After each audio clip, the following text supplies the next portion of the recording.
Hello, నా పేరు అజయ్. నేను తెలంగాణ విశ్వవిద్యాలయంలో న్యాయశాస్త్ర విద్యార్థిని.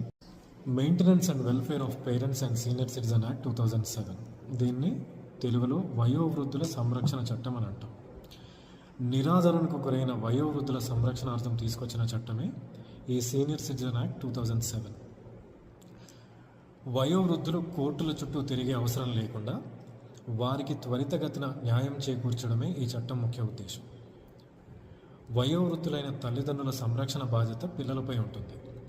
ఒకవేళ పిల్లలు తమ సంరక్షణ బాధ్యత విస్మరించి తల్లిదండ్రుల బాగోగులు చూసుకోకపోయినా, వారిని ఆర్థిక ఇబ్బందులకు గురి చేసినా, వారిని ఎటువంటి మానసిక కానీ లేదా శారీరక హింసకు గురి చేసినా అట్టి తల్లిదండ్రులు ఈ చట్టం ప్రకారం ఉపశమనం పొందవచ్చు.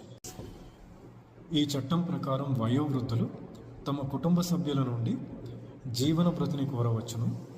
అలాగే తమ ప్రాణ మరియు ఆస్తులకు రక్షణ కల్పించమని కూడా కోరవచ్చు.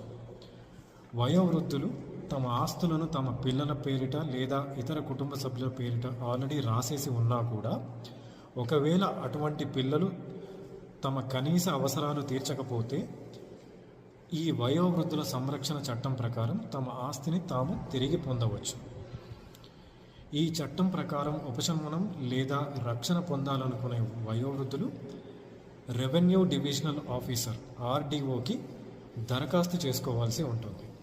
అట్టి దరఖాస్తుని ఆర్డీఓ గారు 30 రోజులలో పరిశీలించి తన నిర్ణయాన్ని వెలువరించాల్సి ఉంటుంది. ఒకవేళ ఆర్డీఓ గారి దగ్గర న్యాయం జరగని పక్షంలో వయోవృద్ధులు జిల్లా కలెక్టర్కు అప్పీలు చేసుకోవచ్చు. సో 2007లో పార్లమెంట్ ఈ చట్టాన్ని పాస్ చేసింది. వయోవృద్ధులు గౌరవంగా ఈ సమాజంలో జీవించడానికి, వారి ఆస్తులకి, వారి ప్రాణానికి రక్షణ కల్పించడానికి తీసుకొచ్చినటువంటి ఈ చట్టమే ఈ వయోవృద్ధుల సంరక్షణ చట్టం. Thank you.